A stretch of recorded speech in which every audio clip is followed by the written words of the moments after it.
ఇక్కడ అన్ని ప్లాట్లలో మామిడి శ్రీగంధం చెట్లతో అద్భుతంగా ఉంది. ల్యాండ్ అప్రిషియేషన్, ఫ్రీ మెయింటెనెన్స్, పండ్ల తోటల తాలూకా ప్రయోజనాలు, డబుల్ బెనిఫిట్ ఆఫర్ తో సిర్లసీమ 2. మా నాయకుడు జాతీయ పార్టీ అధ్యక్షుడు చంద్రబాబు నాయుడు గారు 3వ జాబితా విడుదల చేశారు. దాంట్లో సర్వేపల్లి తెలుగుదేశం అభ్యర్థిగా నా పేరు ప్రకటించినారు. నేను పార్టీకి కృతజ్ఞతలు తెలియజేస్తున్నాను. పార్టీకి, బాబు గారికి ఎప్పుడు నేను రుణపడి ఉంటాను, లోకేష్ బాబుకి. అట్లే సర్వేపల్లి ప్రజలు, కార్యకర్తలు, నాయకులు 1000 దేవుళ్ళకి మొక్కుంటున్నారు నాకు రావాలని. అట్లే వచ్చింది. కారణం ఏంటంటే అక్కడ ఉండే దుర్మార్గమైన పాలన, దోపిడీని అరికట్టాలా, మళ్ళీ స్వేచ్ఛగా స్వతంత్రంగా బతకాలా అనేది అందరికీ పట్టుదల. అట్లే జిల్లాలో ఉండే అభిమానులందరూ నాకు రావాలని కోరుతున్నారు. వాళ్ళందరి అభిమానం, వాళ్ళందరి ప్రేమ ఈరోజు నాకు టికెట్ వచ్చింది. అట్లే రాష్ట్రంలో కూడా చాలామంది మళ్ళీ నాకు రావాలని చెప్పేసి కోరుతున్నారు. ఏదేమైనా ఈరోజు 3 పార్టీల కలయిక అంటే అసలు ఈ రాష్ట్రంలో నార్త్ కొరియా బెటర్ అనే పరిస్థితికి వచ్చేసేసింది. ఎవరికి హక్కులు లేవు. దేశంలో స్వాతంత్రం ఉండొచ్చు, ఆంధ్రప్రదేశ్లో ఎవరికి స్వతంత్రంగా బతికే హక్కు లేదు, ప్రజాస్వామ్యం లేదు.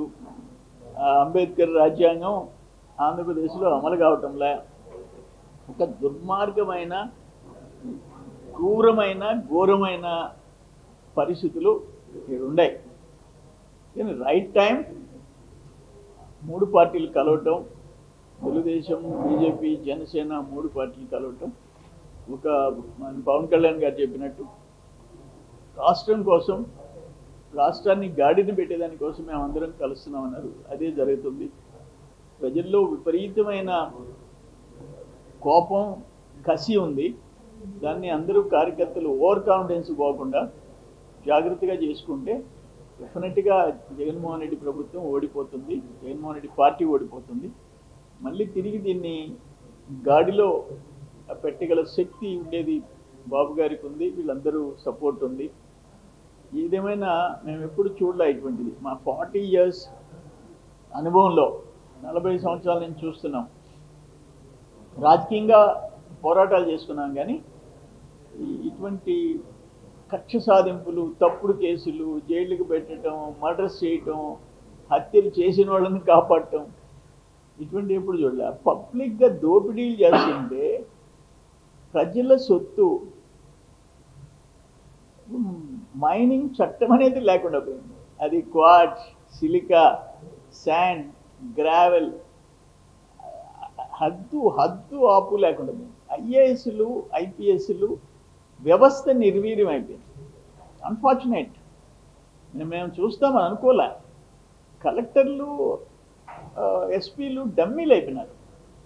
ఎమ్మెల్యేలు ఏం చెప్తే అది, వైసీపీ నాయకులు ఏం చేసినా అడ్డు చెప్పేదానికి లే. ఎదురుగా పట్టపొగులు నడి రోడ్లో హత్య చేసినా, నడి రోడ్లో దోపిడీ, ప్రజల సొత్తు దోపిడీ చేసినా అడిగే దమ్ము లేదు. దానికంటే వాళ్ళు అసలు రిజైన్ చేసి ఇంకేదైనా కంపెనీలో ఉద్యోగాలు చేసుకోవడం బెటర్. ఆ బిడ్డలకి ఐఏఎస్, ఐపీఎస్ వాటికి విలువ పోగొట్టేదానికంటే దురదృష్టకరమైన పరిస్థితులు మనం చూస్తున్నాం. వాటన్నిటికీ ప్రజలు గమనించినారు. డెఫినెట్గా ఈ ఎలక్షన్లో జగన్మోహన్ రెడ్డి క్రూయల్ దీన్ని రూలింగ్కి వాళ్ళు సమాధానం చెప్తారు. 2024 కంతా మా అక్క చెల్లెళ్ళ కోసం మద్యపాన నిషేధం, సంపూర్ణ మద్యపాన నిషేధం విధిస్తానని జగన్మోహన్ రెడ్డి చెప్పాడు. 2 ఆయన టోటల్ కరెంట్ ఛార్జీలు తగ్గించేస్తాడంట. చంద్రబాబు నాయుడు బాధేశాడంట, కరెంట్ ఛార్జీలు తగ్గిస్తాను. 8 సార్లు కరెంట్ ఛార్జీలు పెంచావు. జాబ్ క్యాలెండర్ ప్రతి సంవత్సరం 1వ తేదీ, జనవరి 1 జాబ్ క్యాలెండర్, లక్షల మందికి ఉద్యోగాలు. అసలు ఎటువంటి ప్రామిసెస్ చెప్పుండారు మీరు? 45 ఏళ్ళకి అందరికీ పెన్షన్, 45 ఏళ్ళకి ఇర్రెస్పెక్టివ్ ఆఫ్ క్యాస్ట్, ఏ కులమైనా సరే 45 ఏళ్ళకి పెన్షను. ఇవన్నీ జగన్మోహన్ రెడ్డి చెప్పి నేను 99% చేశాను. 99 ఏంది 99% చేసేది? ముంచేశారు. 99% ఈ రాష్ట్రాన్ని ముంచేసేసినారు. అది 100% కరెక్టు. 99% ముంచేసేసారు, అప్పులు పాలు చేశారు, అరాచక ఆంధ్రప్రదేశ్గా పేరు మార్చేసేసినారు. మద్యపాన నిషేధం విధిస్తానని చెప్పి అక్కచెల్లెల చేత ఓట్లు వేయించుకొని దాని మీద ఈరోజు చస్తున్నారు జనం, ఆ మందు తాగి చస్తున్నారు. ఇంకా 10 సంవత్సరాలు ఆ మద్యం తాగుతారు నా అన్నదమ్ముళ్ళు అని చెప్పి 16,000 కోట్లు అప్పు తెచ్చావు నువ్వు. తాగే వాళ్ళ తాగుబోతుల మెడల మీద తాగుబోతులను తనఖా పెట్టి అప్పు తెచ్చావు నువ్వు. అదేమంటే నా అక్కచెల్లెళ్ళ కోసం నేను మద్యపాన నిషేధం విధిస్తా. జగన్మోహన్ రెడ్డికి ఒక మాట అంటే విలువ ఉందా అని అడుగుతున్నా నేను. నీ క్రెడిబిలిటీ ఉందా అంటుండా. అన్నిటికంటేనండి సిస్టమ్స్ కొలాప్స్ అయిపోయినాయి. రెవెన్యూ డిపార్ట్మెంట్ లేదు, సచ్చింది. మైనింగ్ లేదు, పోలీస్ లేదు. ఈ 3 డిపార్ట్మెంట్ ఘోరమైన పరిస్థితిలో ఉన్నాయి. ఇరిగేషన్ను మేము 63,000 కోట్లు ఖర్చు పెట్టాం 5 ఏళ్లలో. SSR రేట్స్ పెరుగుతాయి. నువ్వు ఇప్పుడు సమానంగా పెట్టాలంటే 80,000 కోట్లు పెట్టాలా, 30,000 కోట్లు కూడా దాటలా. రోజు మమ్మల్ని తిడతాడు, చంద్రబాబు నాయుడిని తిడతాడు జగన్మోహన్ రెడ్డి. రాష్ట్రం కొలాప్స్ అయిపోయింది.